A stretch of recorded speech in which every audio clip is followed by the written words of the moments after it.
Good morning. Hemshech Ayin Beis, Volume 3, page 1451.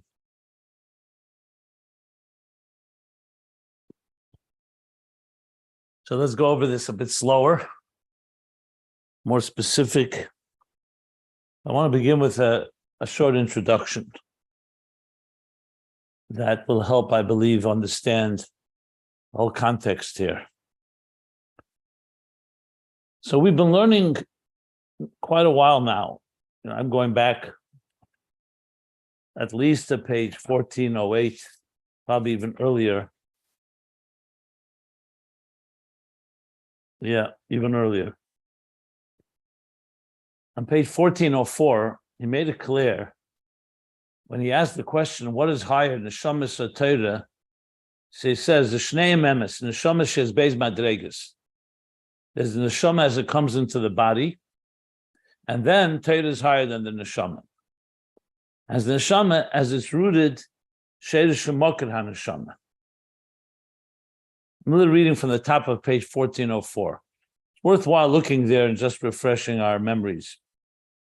We say neshama shenasat be tahirihi, so that's tahirihi. It's all the way in the root. And as the neshama travels through ata barasa, ata yitzarta, ata nefachta bi, as he explains there. Now, just want to go back to see. Yeah. So let me just explain what that means, even though we've learned it, we discussed it many times, and then bring it back to what we're learning here. What that means is this, that as much as the neshama has tremendous amount of power, because it's rooted, like he says in Tanya, chelik elikam mal mamash. It's a very, very part of the divine. It's a piece of the divine. And he compares it to a child. Banim atem l'Hashem elokeichem, your children. B'ni b'ched Yisrael, you're the firstborn child. So comparing it to a parent and a child. The child is not just a student of a teacher, where the student receives intelligence from the teacher, but not his very essence. Whereas a child is part of the very DNA and genetic matter of the parent. So the same thing, Lamaila, everything was created by God, obviously. Everything in existence. But there are things that carry so-called divine power, meaning the power to change the world, the power to bring godliness into existence. Animals and vegetation and minerals are all part of God's creation. But think of them like art. A piece of art doesn't have the power to do anything. It just lives out and follows the clockwork and the program of the artist. But then the artist throws into that art, inserts into that art a piece of himself, his child, and says, I want you to go into this work of art, and I want you to elevate it. I want you to make it even greater than it was in the beginning. We learned earlier in volume 3, Gan Eden was created by God. A Gan Eden filled with trees and delights, a garden. And yet, it's through our Aveda that we are the gardeners that cause an abundance of growth and the blossoming of fruit and vegetables and everything that grows in the garden, far more than what the garden had originally.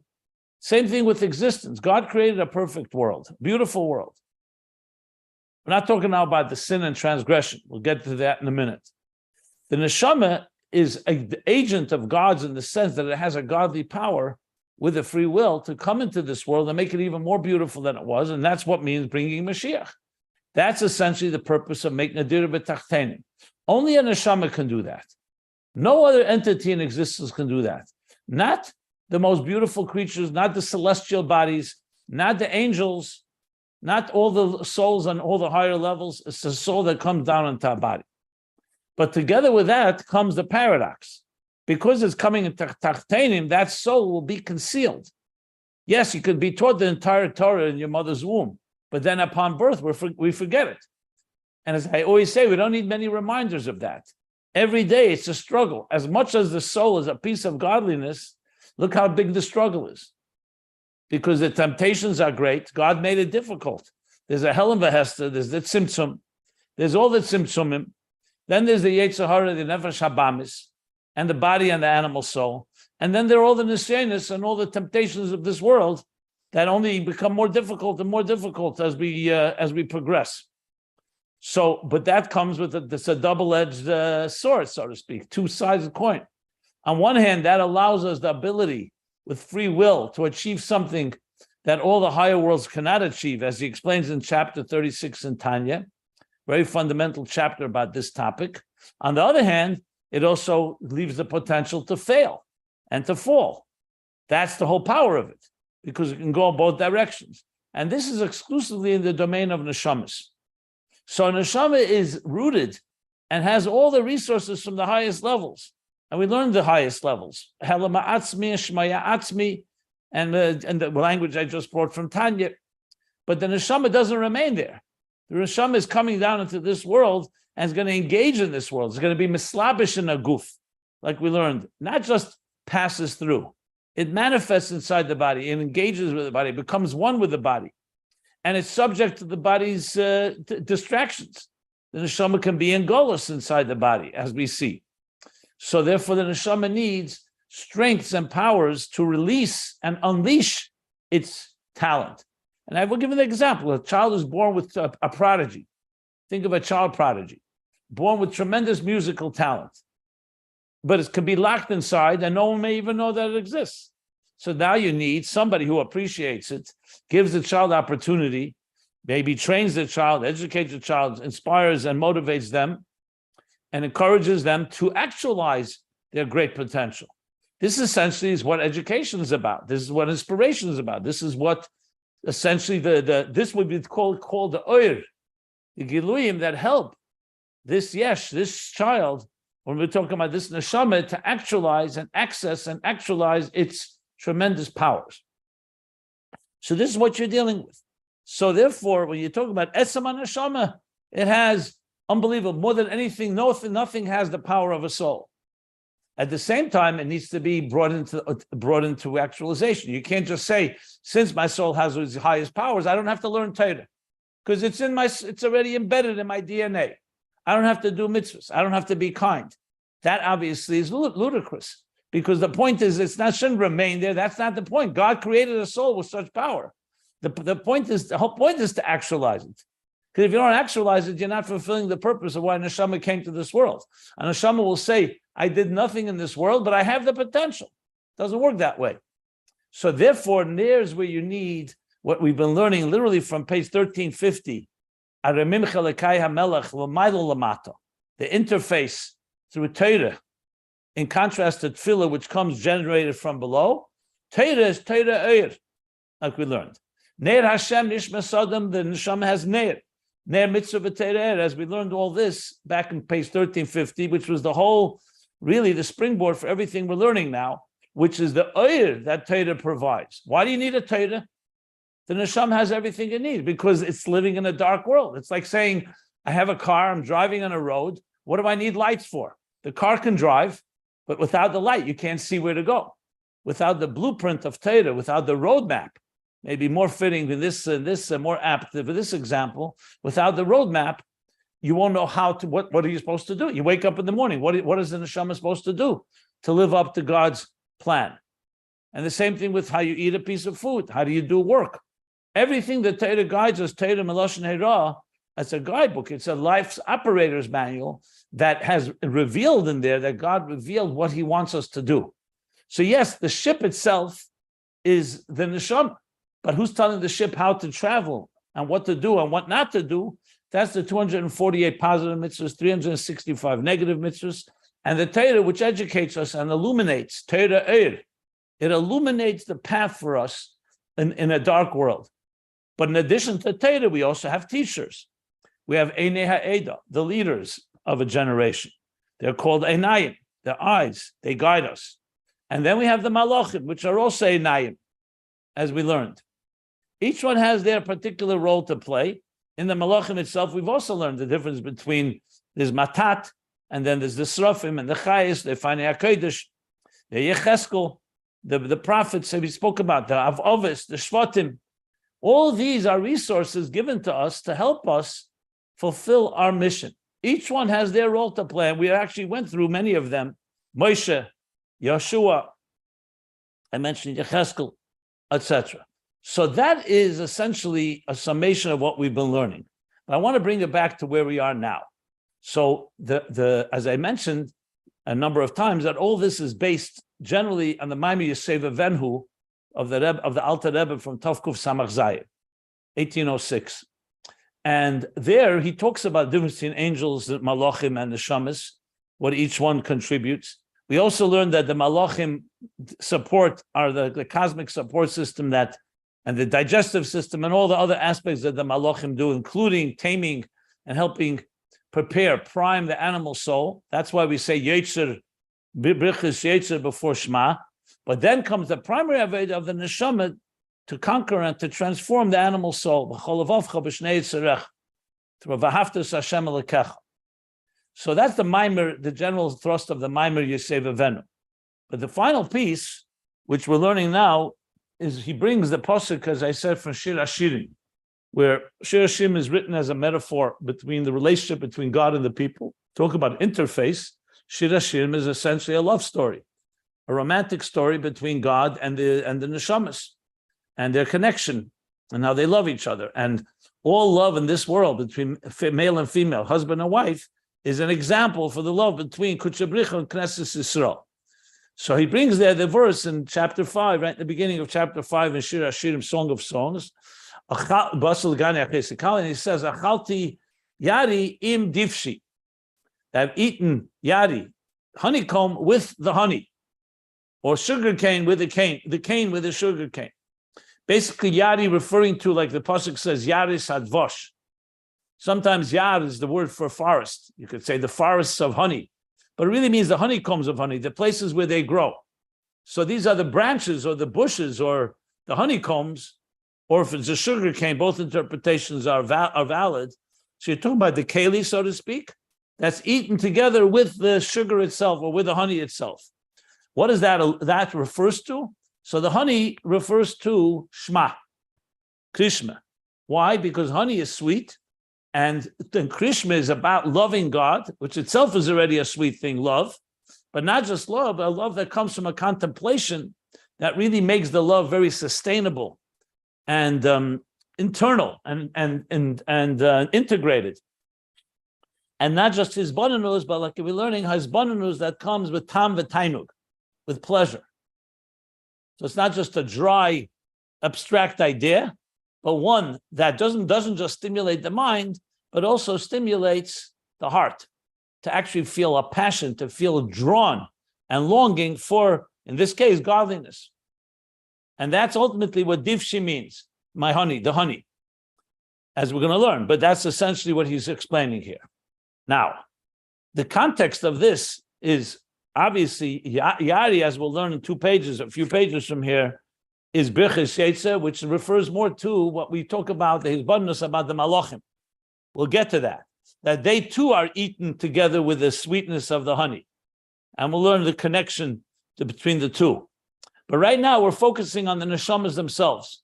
The neshamas in Shema, when you say Shema Yisrael, Hashem Elokeinu Hashem Echad, is bonanus, that leads to v'haftas Hashem Elokecha, like it says, in Krishma is lias v'haftas Hashem Elokecha.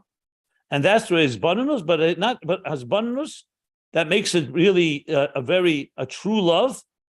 And this is bonanus is dafke kishesh chayis ve'enik beis bonanus. There's vitality, there's passion, there's pleasure, and there's bonanus. It's not just, as he says, that person who is beinan and understands it and absorbs it, but it doesn't feel personally attached to it. Doesn't feel personally being drawn or being longing or connecting to it. So we're talking here that with Azbanus that creates also the Ava V'haftas Hashem Elokecha. So if a person doesn't have that Azbanus, the Ava won't be there, and therefore the ultimate purpose is not fulfilled. Like he says, they give the example of a situation where a person is, for example, detached from this material world. So it doesn't mean he doesn't understand materialism and doesn't understand its value, but it's not something that he cares about. Does not interest him, doesn't interest him emotionally. Emotionally, he's drawn to spiritual things. The same thing, the opposite. You could have someone that's that. He can learn about it, he can understand it, he can even appreciate it, but he's not going to get excited with an emotional love because he's somewhat disconnected from it. Okay, that's what we learned until the parentheses. So what's the context here? That's the whole point. I said before, neshama is rooted in the highest levels, but it comes down into this world and it has a mitzvah. The mitzvah is v'ahavta Hashem elekecha. Not just that you have love inside you, but the love should come out in an expressed way. We will learn that the angels help activate that, help trigger it, help stimulate it. But ultimately, it's about the neshama loving God. Like he said in the previous page, it's the neshama itself, b'koyach atzmei, that it loves godliness. And that's the goal, to come into this material world, and instead of loving materialism, to love godliness, to love the truth of God, and to actualize it in our lives. And that's what these bannus, a proper bannus that comes with chayis v'einig does. So you have the whole picture. But remember, let's go back to the point. But what's going on? Let's say a person doesn't have these bannus. Let's say he doesn't even have the ava that he's talking about, the ava mitis that's coming from such a beautiful contemplation. Does that mean that there's no connection at all with the divine? We learned earlier that's not the case. And the neshama is always connected. The neshama, the etzem and neshama is always rooted in the etzem. Obviously, it needs to be actualized. So the parentheses that we've been learning, and as I said, the parentheses does not go till the end of the next page. It actually goes to the bottom of this page. I looked it over again. But there's a lot of parentheses, the next page, the next two pages. I'll point it out when we learn it. So the parentheses comes to qualify and explain that, one second here. As much as we're saying that his bonus is necessary to bring to draw out a love that's a true sustaining love and integrated, not just a love that remains well, we'll talk about the natural love in a minute, and one that has vitality and chayis and tainug, chayis and einig, as he puts it. Nevertheless, the fact of the matter is the neshama, even if it doesn't have any of this bonus, still has that fundamental connection. Let me go back to what he says in Tanya. Just by the virtue of being born with a neshama means that you're you're God's child. Even if this child does not live up to, God forbid, its potential, even if it doesn't make the father proud, the child is still a child of the father. The neshama, no matter what, is always connected. There's many expressions for it. The Alter Rebbe's expression that the neshama not it can and not it will, that nishta will, nishta can, not it wants and never, and not that it's able to ever be disconnected from its source. There's the Rambam, the end of chapter 2 in Hilchos Gerushin, that every Jew wants to do mitzvahs and does not want to do averos. There are many expressions. He doesn't bring them here. Here he's just saying, but the interesting thing is, he doesn't just say that it's connected to the divine, it also has tam ve'enig belikus. Why? Because the fact of the matter is, a child, let's go back to the example of a child and a parent, whether the child likes it or not, the child is always going to be connected to its parent. It's true that things could happen that on a level of giluyim, there could be a severing of relationship, there can be even a real disconnect in many ways, but that's all in giluyim. The connection is always there. So fundamentally, a neshama has tam v'einig and elokus. The question is, how revealed is it? Is the neshama aware of it? Like I said before, the whole the neshama is taught the entire Torah in the mother's womb, and yet you still see that people don't know Torah until they learn it. So where is it? The answer is it's in the subconscious or the superconscious. The same thing here, just like I mentioned, a child prodigy can have tremendous musical or other talents. So even though it's there, may not be revealed. So this is what he's addressing now. The whole kavanah, of course, is to reveal it. To just say that Etzem and Neshama has it is simply not sufficient. That's the whole purpose. That's why there's a mitzvah called Va'avadatem es Hashem Elokechem. You shall serve God. So this is the context in what we're discussing. I was looking at it over because I wanted to make sure, because why is he bringing this? Because it's connected to everything we've been learning about a Neshama's root and then the Neshama coming down. And he's talking about both sides of it.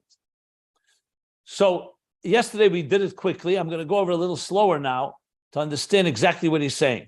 So we've established that you need to have Shema, V'ahavta is the main theme of Shema, which is a love, but not just a love that is in passing, even a natural love, but a love that comes to a deliberate, concerted effort of contemplation. Because we want to make this love part of us, not just to say I have love in my heart somewhere, but you want to make it an integrated part of your life, that you're living your day. When you say V'ahavtas Hashem Elokecha, why do we need to say that? You could say that every neshama loves God naturally, because you want to bring it into reality. You want it to be an active part of our lives. A person can be busy and completely consumed with materialism, and the neshama still has a connection to God, but it's not in any way actualized. So V'ahavtas Hashem Elokecha is a mitzvah. It's a mitzvah to love. It really means it's a mitzvah to bring out the love that is naturally within the etzem neshama. And how do you do that? Through the contemplation of Hashem Echad, as we're going to learn, and we have learned, and in a way that's come with chayis and einig, which is the difshi, the honey, the sweetness. But at the same time, and that's where I'm going to go over slowly the parentheses now. We learned it yesterday, but let's go over piece by piece. So fine, that's what's necessary. By emes, however, the Rebbe Rashab qualifies and says like this: every divine soul has tam ba'enig and elikus. Revealed or not revealed, but it's there. So now, till now, we've been talking about how do we get it revealed. So you need to first contemplate and understand godliness, because we live in a world where godliness is concealed. So remember, hamayich be'echad, we elaborate on echad. Why do we need to elaborate? There's God everywhere, and the neshama is connected, because in this world, it's concealed. And you have to first look at the world and start contemplating and saying everything in this world is God's speech, and God's speech is rooted in God's thought, and God's thought is rooted in God's faculties and attributes, which is furthermore rooted all the way in the highest levels, and there is completely insignificant and nullified. So at the end of the day, God's unity is the reality of existence. We learned about this earlier from Mi Kamecha, all the different contemplations on Hashem Echad. Why is that necessary? Because the love is concealed, and we want it to be reality. We want it to become something, not just, again, not a temporary thing, a permanent thing.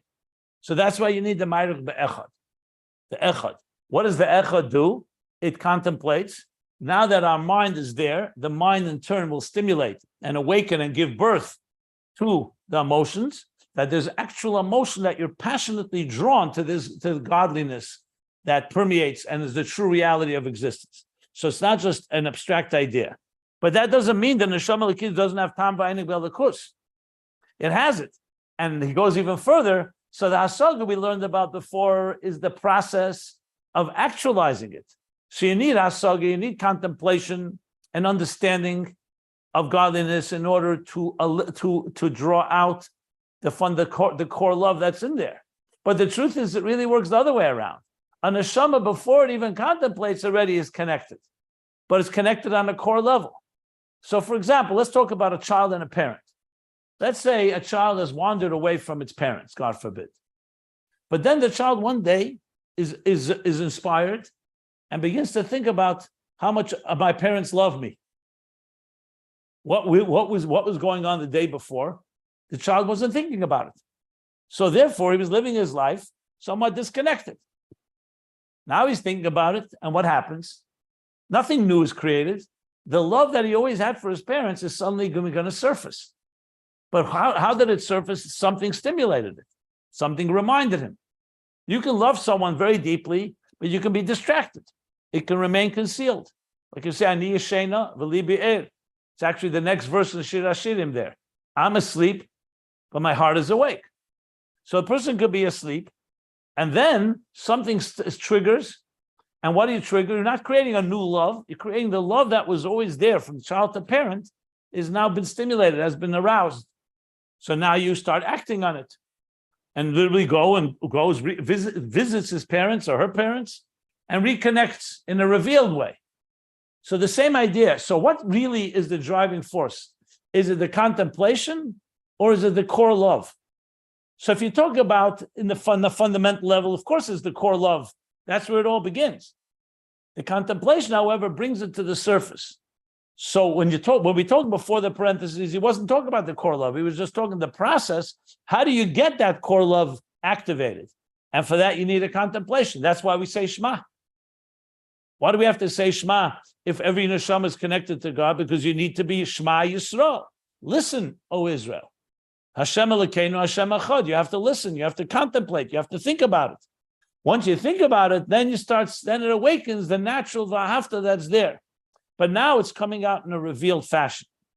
So therefore, the truth is the etzem neshama and its natural tam v'enig b'elikus, which is the siba of the hasaga elikis. Siba here doesn't mean that's what brings you to contemplate.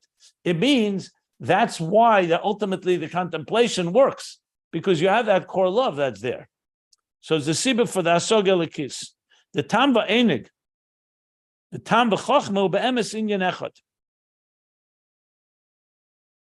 So he's explaining why, because the tam v'enig, which is the natural, fundamental core love that a neshama has to godliness, is really one with the tam v'enig, the pleasure that we have when we contemplate, or with the chochma that we have. One inyan. This we discussed at length in volume 1. I mentioned it. So the truth is that when a person contemplates on something, let's say about godliness, and they have a pleasure, that pleasure is connected to the pleasure that the neshama has to godliness on its own. You could have a situation where a person doesn't have, let's for argument's sake, a human being who doesn't have any connections to God, even though there's no such thing. So there, it can be completely an intellectual experience.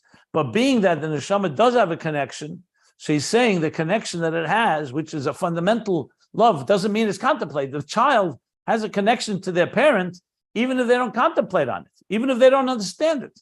But obviously, when you do understand it and you appreciate the one you love and how much they love you, then these two come together, and that's what he calls inyan echad, that the fundamental connection they have, the fundamental love that's there, even if it's not one that is yet understood, contemplated upon, is ultimately the cause for that contemplation, and therefore it connected the two. If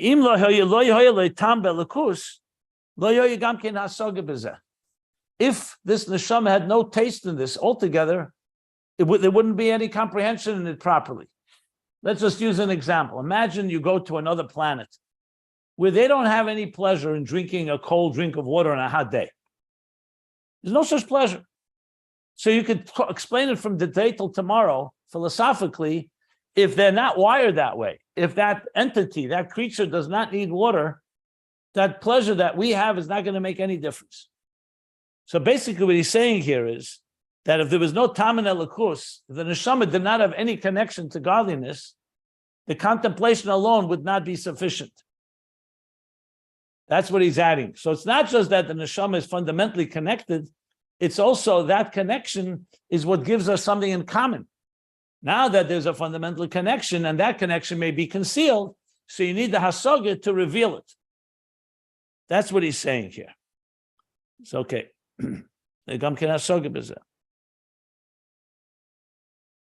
now he continues. We learned this yesterday, but I'm going again slower. The Yochelius, it's possible. Middle of page 1451. I didn't point out where I'm reading, but middle of 1451. It's possible. It's also possible that you could just have it behelam, like I mentioned. A child has a fundamental connection with a parent, even if it's not, even if he's not conscious of it or not aware of it. That means you could have the tam v'enig, but you don't have the hasaga. One leads to the other, but it doesn't mean it has to lead. You see this all the time. People who have fundamental connection. Because seichel and hasaga is already in the faculties. It's not the core DNA, it's not the core wiring of our very building blocks. And the tainug is an etzem hanefesh. So you could have the etzem and it's not yet manifest in faculties, which is already giluyim. The goal is to have Shema Yisrael and V'ahavta Hashem Elokecha should come out revealed. But there is a scenario, and like we said, that you can have the fundamental connection of a neshama, but like I said, and the purpose is not being fulfilled; it's not being expressed.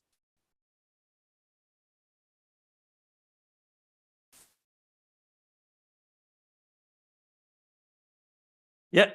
Well, that's a minute.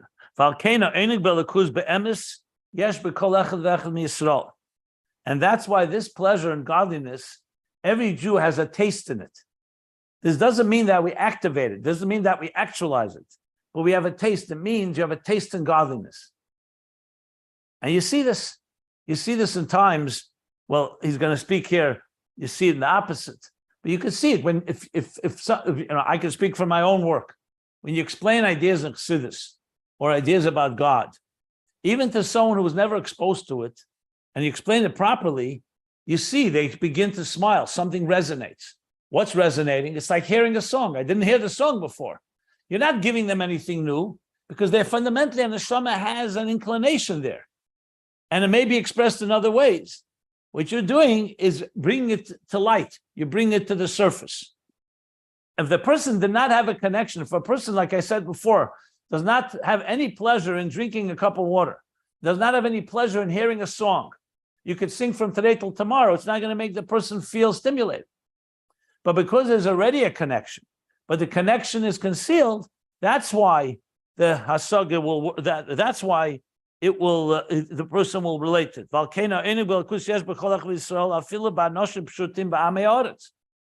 So even simple people who don't have hasaga, meaning they have not contemplated, whatever the reason is, they still have a fundamental geschmack in godliness.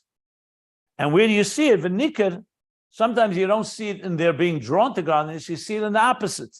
You see when you see their distress and their pain from being disconnected. Now, today we may not always see it as much, but there was a time that it was much more obvious. Today as well, sometimes you see a person, they just feel, I'm missing something in my life. Why? What are they missing?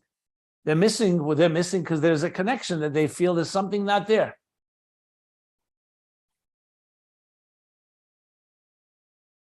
And in this situation, like he said before, like he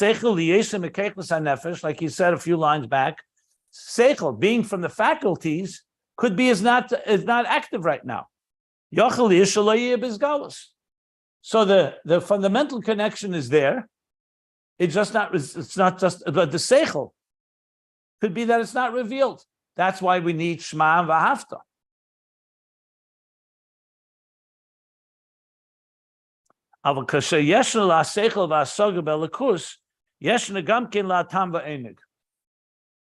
So I was struggling to understand what he means with this line. We read it yesterday. So initially, I would say what he means to say here is you could have the tam v'einig and elikus and you don't have the seichel. But when you have the seichel v'tainug, you always have tam v'einig. It doesn't work the other way around. In other words, before he said, if you remember, that because you have a fundamental connection, that's why you appreciate it. That's why you'll enjoy godliness. So that's why when you have the tam v'einig, so therefore it leads to the hasaga. But it doesn't work the other way around. If you don't have that tam v'einig, fundamentally, the hasaga itself, the comprehension itself, is not going to make it happen. So I think that's what he's saying. So you could have the tam v'einig and not have the seichel, but you can't have the seichel and not have the tam v'einig. That's what I think he's saying. Even though you could read it otherwise, explain it otherwise, but I think that's the most natural way to explain it in context of the earlier lines. But I'll go back to that to see, once we read it a few times, to see if I'm accurate or there's another way to explain it. Okay. Valkain. Okay, we read this all yesterday, but as I said, I'm just going over it again. Valkain. So now he's going back. Kasher ba'hasaga lo yesh chayis ve'ena klal. So now he's going back to the initial point before the parentheses.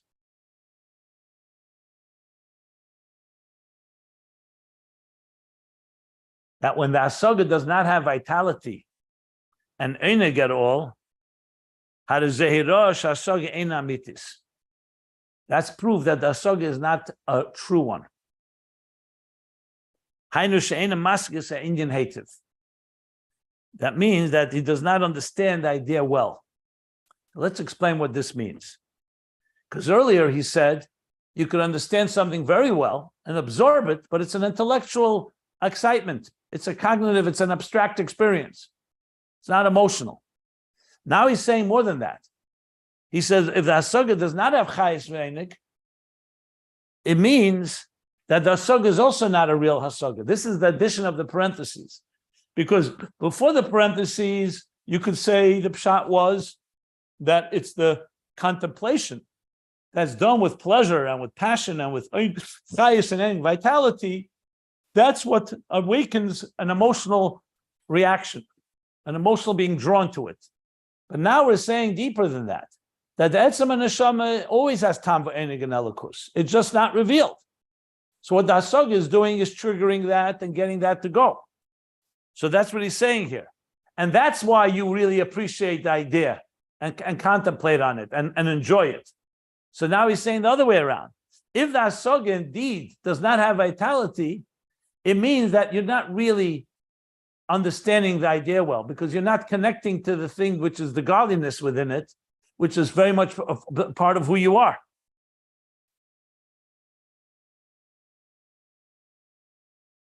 So it really goes both ways. You could have an abstract idea and understand it in a dry, abstract way, and indeed it will not stimulate an emotion. He's saying the reason for that is, so that's one scenario, and therefore it will remain an idea, won't be an emotional react, won't be v'haftas Hashem Elokecha. But now he's saying the reason for that is because you're not really understanding the idea well. Because if you understood it well, it definitely would create that emotion, because that's who you are. It would be like trying to explain to a child the value of your parents, but the child does not feel the connection to the parent. So it's a nice idea, but means he's not really understanding what we're talking about here. Because God is who you are, the etzem of who you are. It's not just a nice idea. No, it's learning about God philosophically or scientifically, that there's a God that created existence without the punchline, that this is your God, this is your Father, this is your fundamental connection, means you're not understanding it really well. And therefore, you're indeed having hasaga that is not with chayes and tainuk and einik. That's what I believe he's saying here. Again, it's very short and dense, but when you read it, it sounds like that. Now, what's the reason that a person would not have a proper hasaga? He gave 3 reasons, he says here. Or 1 second. 2 reasons. Or it's because either it's because he didn't really concentrate, didn't really focus and apply himself properly with his das to this idea. Or it's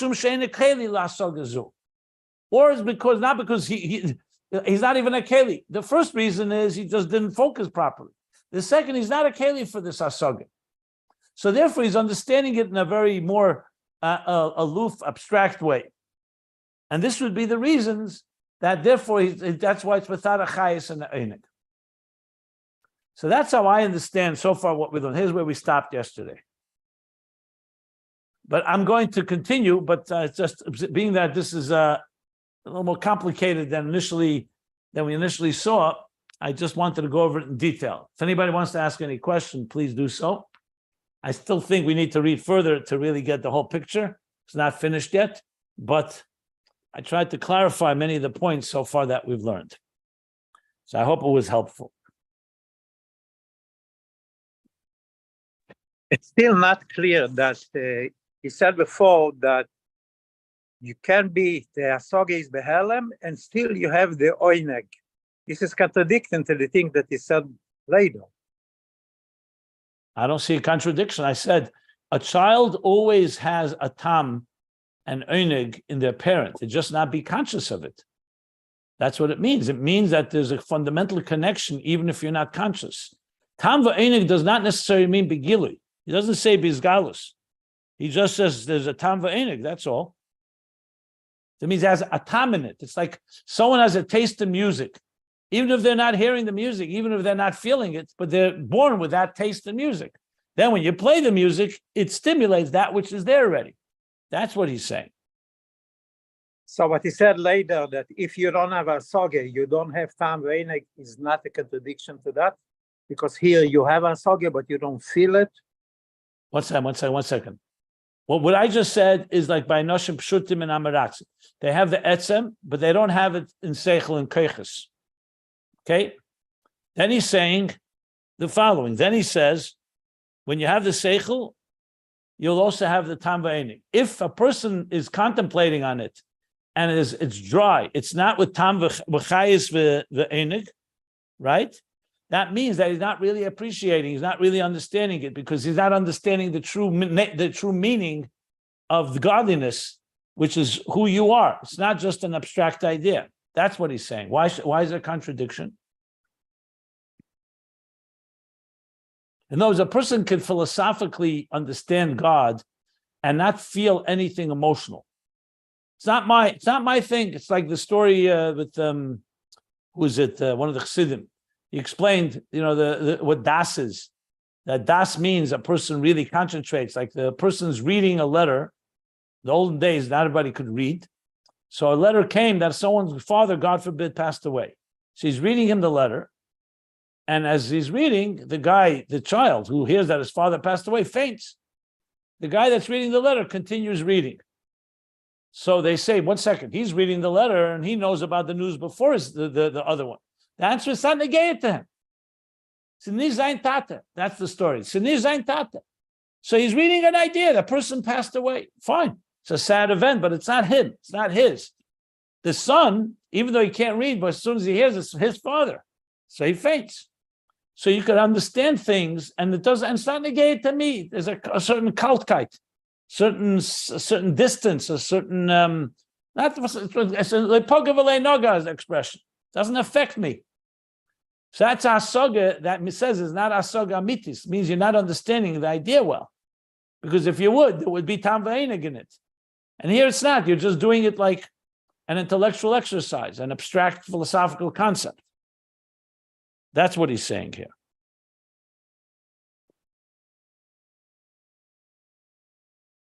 Okay.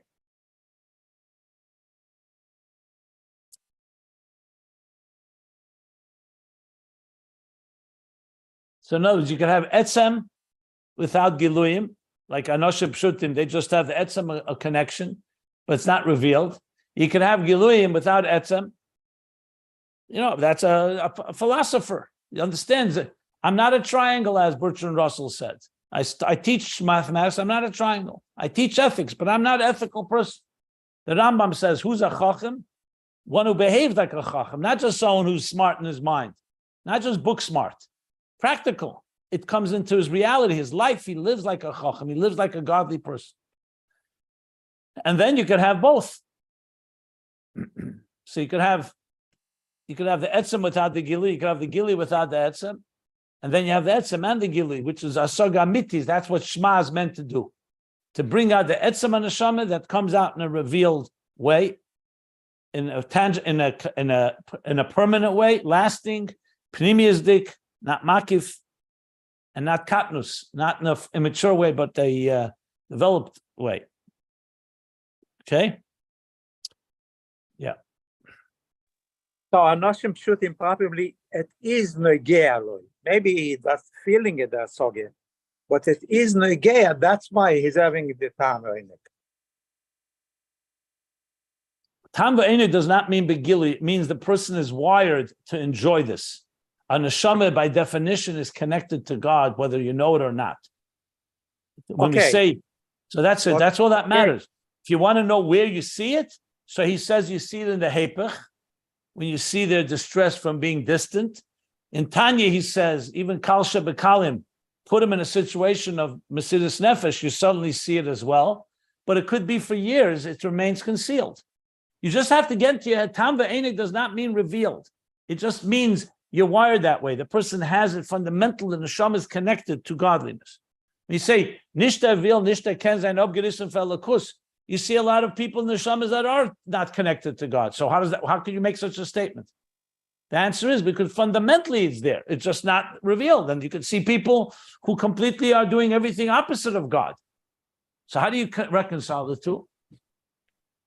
Because it's be'etzem, it's not the gili.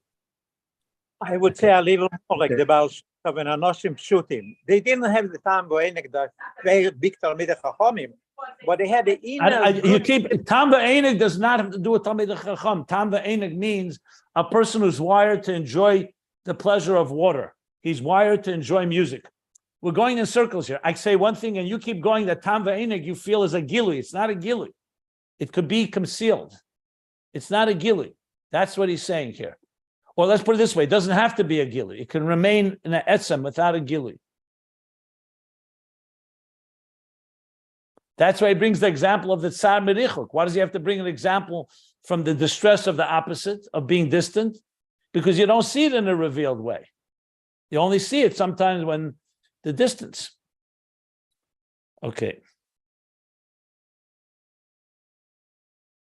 Very often, for example, people may feel disconnected from something and they don't feel it. But then when you tell them, I'm going to take it away from you and you're never going to have it again, then suddenly they wake up and they say, no, not that. Now, where was it up till that point? It was not revealed. But when you tell someone to take it away from you, then you suddenly something stimulates, something wakes up that you have to do something about it. Okay, let's continue reading on now. V'alkein, let's continue. The line begins, oh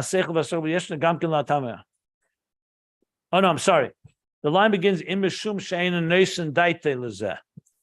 so the line I'm starting, and the pages can be found at ayinbeis.com. However,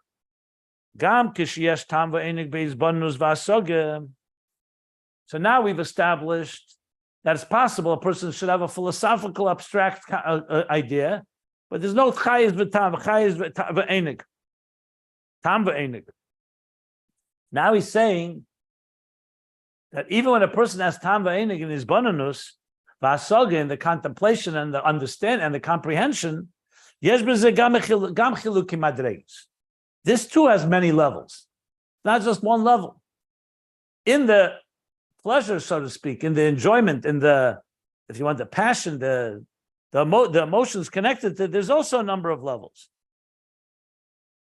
The kasher asogi b'bchinas chitzenius bilvat. If a person has only a superficial understanding of something,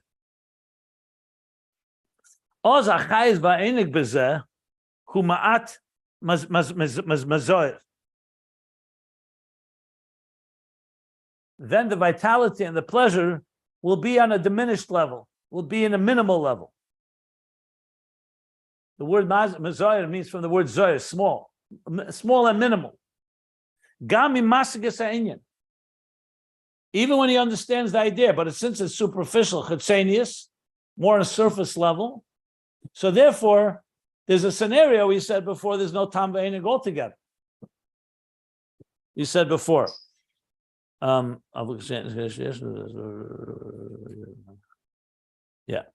Here he has some tam v'enig. However, because the contemplation is more surface, so the tainig v'enig will also, the chayes v'enig will also be more minimal. But kol shenichnas ba'inyan ba'omke yeser, and the more he enters and penetrates and pierces, the more he goes deeper into the depth of the matter, the more contemplation there is. Leido lahasik primis ha'inyan v'omke, to understand, to perceive, and the hasig, and comprehend the previous inyan, the inner, the more intimate part of it, not the surface external level, but he's going deeper into it, the imke and its depth. That, in direct proportion to that, will increase the vitality and the pleasure within it. Let me explain what this means. Remember again, a person could have born with a natural talent. I'm just going to use the child prodigy, musical prodigy. He's born with a tremendous talent in music. Okay. It could remain dormant there a lifetime even. Definitely for years. However, if someone discovers or identifies, or by accident even, there's no such thing as accidents, this child begins to play music, you start seeing unbelievable talent. the more he's trained, the more he understands, appreciates what he's doing, obviously the more pleasure he's going to have, and something that he's already been born with. We're not talking about an acquired pleasure. We're talking about an inherent one. He was born with it.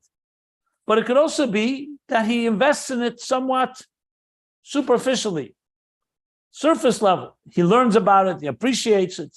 So even though it's a very fundamental part of him, and he has a fundamental tam va'onig in this music, but on a conscious level, he's not so invested. So obviously, then the tam va'onig is not going to be that high. However, the deeper he goes into it, the more he contemplates, the more he appreciates what this is, that this is really his very essence, that this is why his soul came down to earth, is to create tremendously beautiful, exquisite music. So obviously, direct proportion to his focus and his concentration and in the depth of the matter, the more the pleasure and the tainug will come out begili. So even though you could have it be'etzem, but it can come out to some extent, and then it can come out, like he says, Yisrabe hachayis va'enig zeh. The music example may not be the best example regarding the fundamental pleasure, but it's an example nevertheless. It's appreciating the same, but with godliness, it's even more so. The more you understand that you were sent here, the neshama was sent to this world, and we're a piece of godliness on earth, and our job is to fulfill an indispensable mission in making a dira b'tachtenim. So the more there'll be pleasure in it. You know, there are people, for example, who do Torah mitzvahs mechanically, mitzvahs anoshim u'lamoda. There's not much pleasure in it. They do it mechanically, robotically. However, and that could be even the case that the person loves God fundamentally, but in actuality, their mitzvahs are very dry and very hollow and very empty, without a soul. K'guf b'lei neshama, like a body without a soul, like a tefillah b'lei kavana. You could daven, and there's no vitality there. There's no chayis. But when you concentrate on it and start appreciating what the davening is, you start appreciating what mitzvahs are. You learn the pnimius of it. You learn the chassidus in it. You learn the connections these mitzvahs create, the effect it has on our soul, the fact that it has on the higher spiritual worlds, the fact that it has on the entire existence, the fact that you bring Mashiach with it, all that, what does that teach? What will that all do? It will increase in the vitality. You know, you see people when they do a mitzvah, and one of the things, you saw people who saw the Rebbe, and they saw the Rebbe's chayis, whether it was on a Shabbos, on a Yom Tov, or just a regular day, or a Simchas Torah. What did they see? Not just doing the mitzvah, doing with a tremendous amount of pleasure. Because when someone's fundamentally connected to God, and they're also contemplating on it in a serious way, then you have the best of both worlds. The atzmis dikatam va'enig is coming out, and is coming out in a very revealed, passionate way. Like he says here, there are levels in that. That's what he's adding here. There are levels in the difshi, the sweetness of the honey, in the Shema that we're learning about. V'haftas Hashem Elokecha.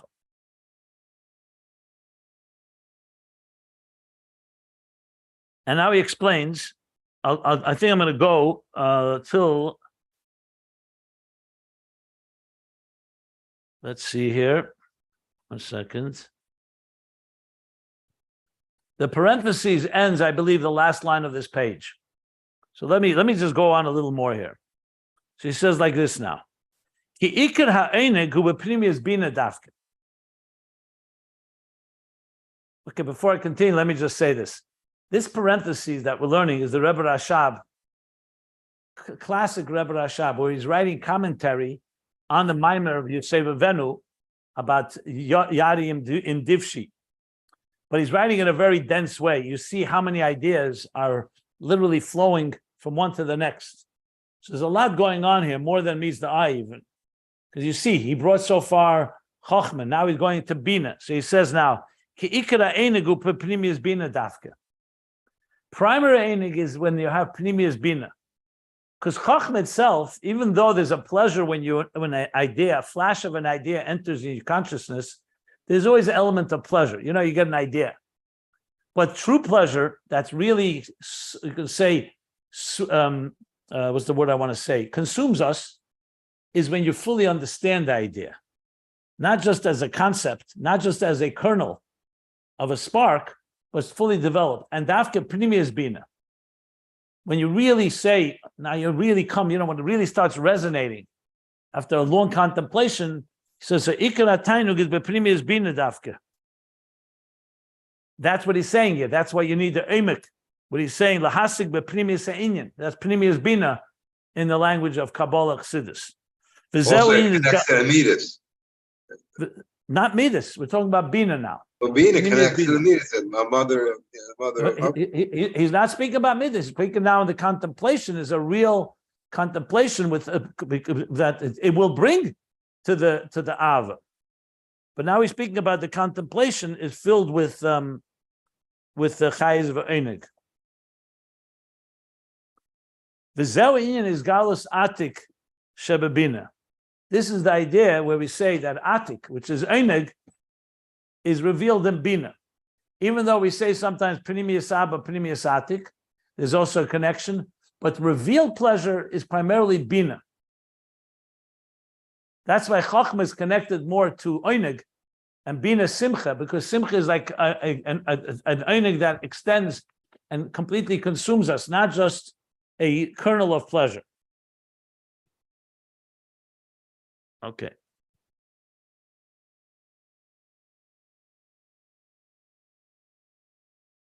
Let me read till the bottom of the page just to finish this topic.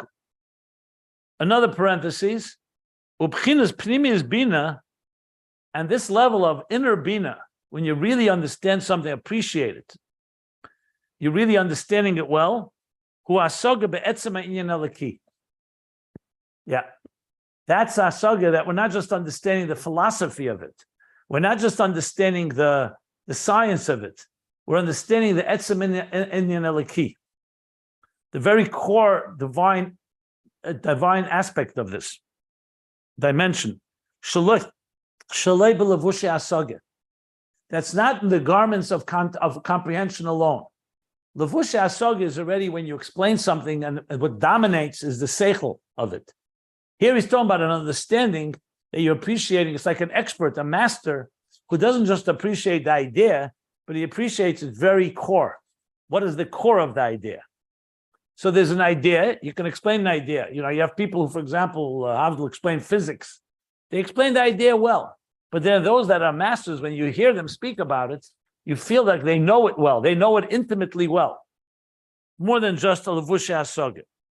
Commission is ill, as was explained earlier, where he spoke the difference between pnimius bina and chitzenius bina, levusha asaga, beyond levusha asaga. This is also earlier in the mutfa murgish muskel section. I'll look up where that is and I'll tell you the page later. However, gam hasaga bepnimius inyan v'omkei. So that's pnimius bina. But he's saying, but also hasaga, even if it's a comprehension and not necessarily that you're getting the core idea, that you're understanding it well, and v'omkei, and it's def, who gam ken b'chlal pnimius bina. So pnimius bina has two dimensions to it. One is where you're really like getting in touch with the very core essence of the idea. Chitzenius bina is more superficial. And then there's pnimius bina where you're understanding it. It's not so much the core essence of the idea, but the understanding is very deep. That's also.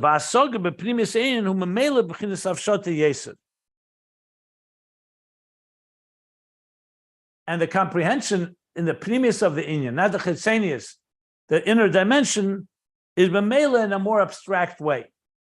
I think what he wants to add here is just adding another level, because the Rebbe Rashab is very often, that's what he does, in different ways of contemplating when we're learning, when we're davening, different levels of his bonus. So he's spelling out here different levels of his bonus. You could have chitzenius, bina, chitzenius, like he said, and there the vitality is also going to be more external. You have pnimius, where you understand it well, but you're not getting in touch with the very core of the godliness in it. And then the highest level is getting in touch with the etzem ha'inyan eliki. But even the pnimius ha'inyan, he also says, is more abstract, than the chitzenius of the inyan, which is more tangible and more in levush in I guess no levush hasaga with the previous bina too. I'm going to find where this is discussed earlier, much earlier in volume 3, because it may be helpful to understand what he's saying here. But I'm reading it the first time now, so just cover that. So a few more lines, and then I'm going to stop. V'hainu, going after the parentheses, v'hainu, this means sha'enig ba'inyan hamusig hu dafke b'hasaga pnimis. That the einig, the true pleasure, in something that is in a comprehensible idea, is dafke hasaga pnimis. Hasaga chitzenius won't have quite that level of pleasure. But when the comprehension is more external, or it's coming more compelled, not because he enjoys it, he's like forcing himself to understand it. You know, you could have someone who's, let's say, studying for a test just to pass, not because they enjoy what they're studying, they're doing it because they have to do it. So then you don't have the same, the vitality and the pleasure, even though that individual could be understanding the idea. And I believe this is where the parentheses on the top ends, because this seems to be the conclusion of the parentheses that began with the words of Be'emes Harikol Neshama Lekis. So as I said, I'm going to go over this again. Tomorrow we'll go over it again, more detail. But I wanted to really go slowly here because of the density of the topic. And now there's a little more addition with Chitzenius being a, Pnimius being a, and in that itself, different levels of how we get connected to an idea. But I will elaborate more. I'm going to stop here because of time. But I want to discuss, and I'll do that tomorrow. Before we start learning, I'm going to do what's the difference between understanding something and experiencing it. And I mean experiencing, not emotions. We're not talking now loving it. We're talking about experiencing like a master. Two people looking at the same idea.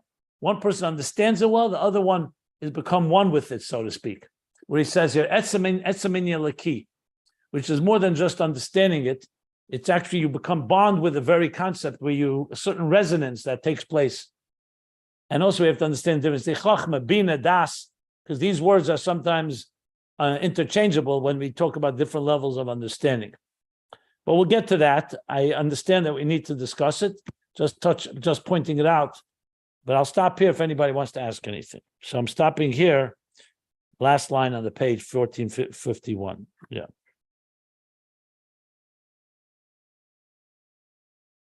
Any questions?